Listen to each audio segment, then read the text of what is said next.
Selamat malam. Perkenalkan, nama saya Warpatniam NPM 2442187 dari kelas 4 AKMD. Pada video ini saya menjelaskan satu siklus akuntansi lengkap pada usaha yang saya buat. Pada slide satu ini, tugas ini saya memilih usaha Creative Vision Graphic Design. Usaha ini termasuk usaha jasa karena meroleh pendapatan dari jasa desain grafis seperti pembuatan logo, poster, banner, dan desain media sosial.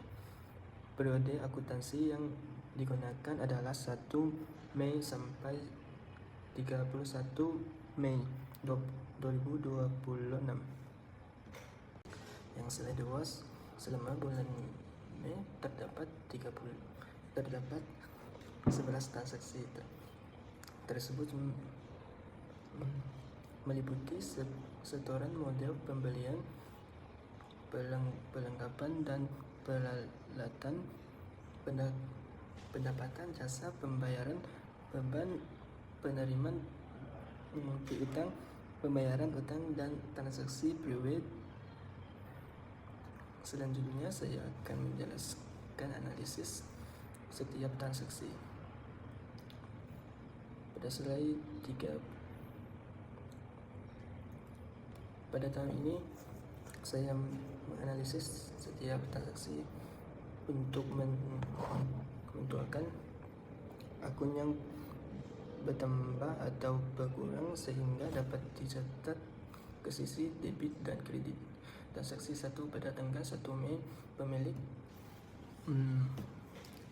menyentuh modal sebesar 12.000 juta, cash bertambah sehingga menjadi debit. Sedangkan model bertambah sehingga dicatat di kredit. Transaksi 2 pada tanggal 3. Selanjutnya saya akan menjelaskan analisis setiap transaksi. Pada slide 3, pada tahun ini saya menganalisis setiap transaksi untuk menentukan akun yang bertambah atau berkurang sehingga dapat dicatat ke sisi debit dan kredit. Transaksi 1 pada tanggal 1 Mei, pemilik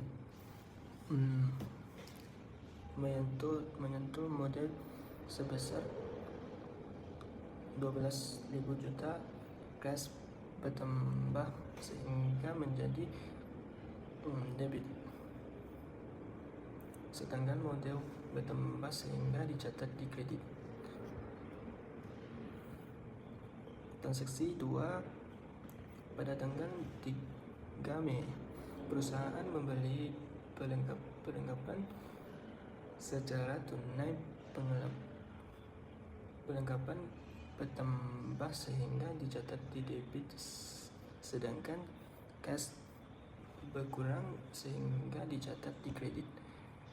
Transaksi 3 pada tanggal 5 Mei, perusahaan membeli peralatan secara kredit, peralatan bertambah sehingga dicatat di debit, sedangkan utang usaha menambah sehingga dicatat di kredit. Transaksi 4 pada tanggal 7 Mei, perusahaan menerima pendapatan jasa sejasa tunai, cash bertambah sehingga dicatat di debit, dan perusahaan dan pendapatan jasa bertambah sehingga dicatat di kredit. Yang transaksi 5 pada tanggal 10 Mei, perusahaan memberi jasa secara kredit, piutang usaha bertambah sehingga dicatat di debit karena pelanggan belum membayar, sedangkan pendapatan jasa bertambah sehingga dicatat di kredit. Yang transaksi ke-6, pada tanggal 12 Mei, perusahaan membayar beban internet setempat sehingga dicatat di debit, sedangkan cash berkurang sehingga dicatat di debit di kredit. Transaksi 7, pada tanggal 15, pelanggan membayar sebagian piutang cash tambah sehingga dicatat di debit, sedangkan piutang usaha berkurang sehingga dicatat di kredit. Pada tanggal transaksi 8, pada tanggal 18 Mei, perusahaan membayar sebagian utang usaha berkurang sehingga dicatat di debit, sedangkan cash berkurang sehingga dicatat di debit. Transaksi 9, pada tanggal 20 Mei, perusahaan membeli perlengkapan tambahan secara tunai. Perlengkapan setempat sehingga dicatat di debit, dan cash berkurang sehingga dicatat di debit. Transaksi 10, pada tanggal 22 Mei, perusahaan menerima pendapatan jasa secara tunai, cash bertambah sehingga dicatat di debit, sedangkan pendapatan jasa bertambah sehingga dicatat di kredit. Transaksi 11, pada tanggal 24 Mei,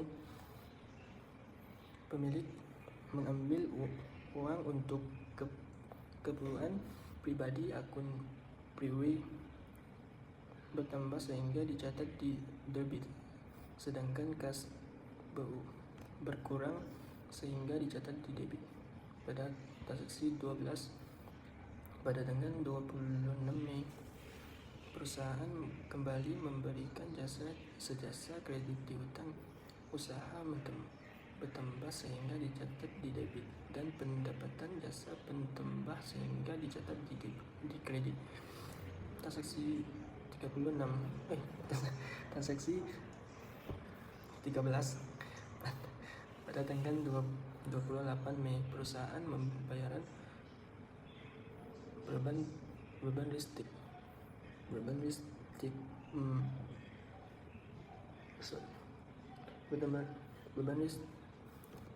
listrik menambah sehingga dicatat di debit, sedangkan kas berkurang sehingga dicatat di kredit. Yang terakhir, transaksi 14. Semua transaksi tersebut kemudian digunakan sebagai nilai dasar penyusunan jurnal umum. Yang luas selama bulan Mei terdapat 11 transaksi tersebut meliputi setoran modal pembelian perlengkapan dan peralatan, pendapatan jasa, pembayaran beban, penerimaan piutang, pembayaran utang, dan transaksi Priway. Yang selain ini adalah jurnal umum dan buku besar. Setelah semua transaksi analisis, saya mencatatnya ke jurnal umum sesuai akun debit dan kredit. Selanjutnya, semua transaksi diposting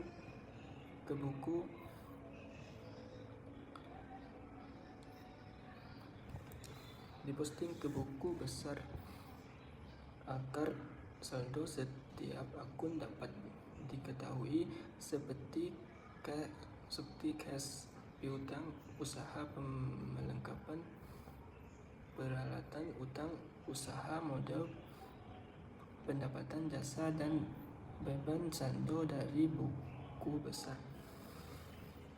kemudian digunakan untuk menyesuaikan rencana saldo.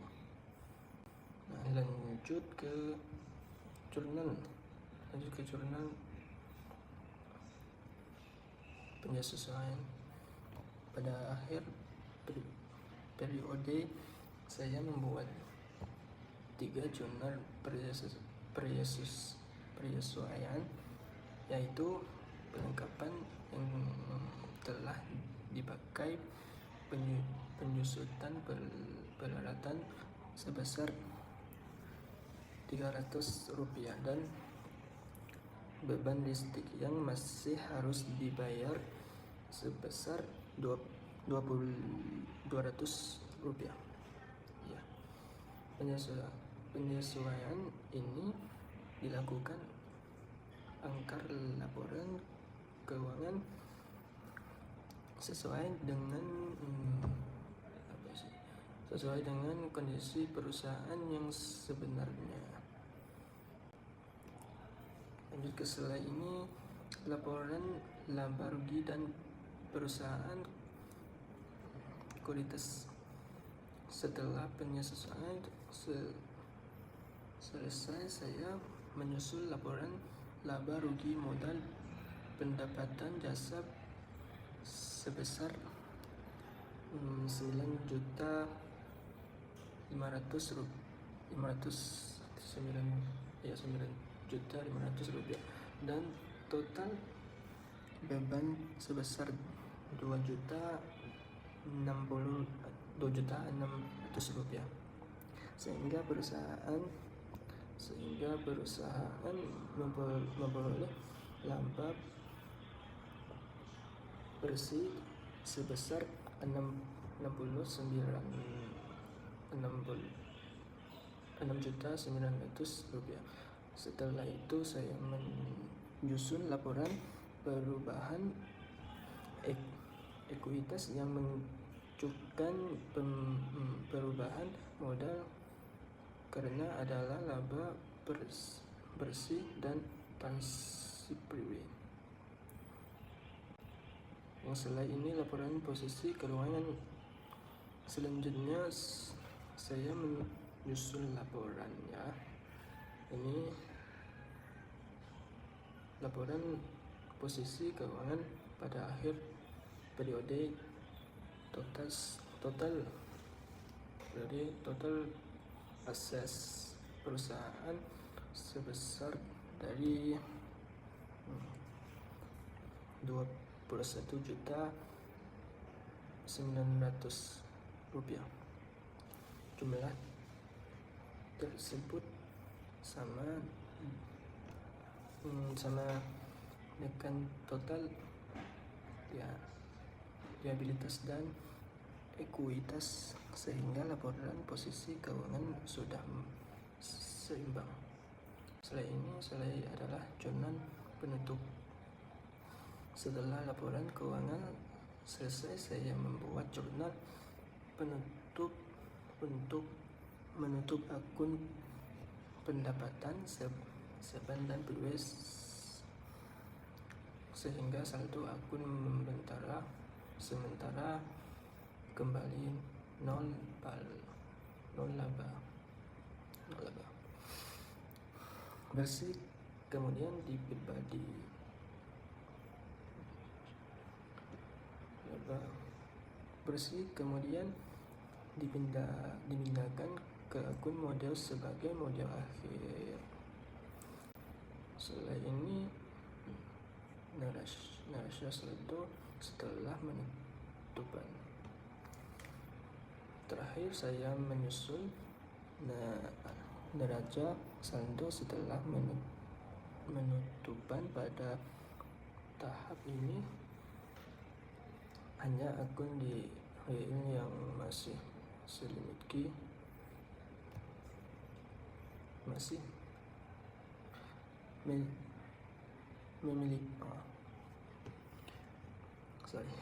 akun DN yang masih memiliki saldo, yaitu aset liabilitas yang modal, sedangkan akun pendapatan beban dan privilege sudah ditutup sehingga tidak muncul lagi neraca saldo. Ini menjadi saldo awan untuk pribadi akuntansi berikutnya.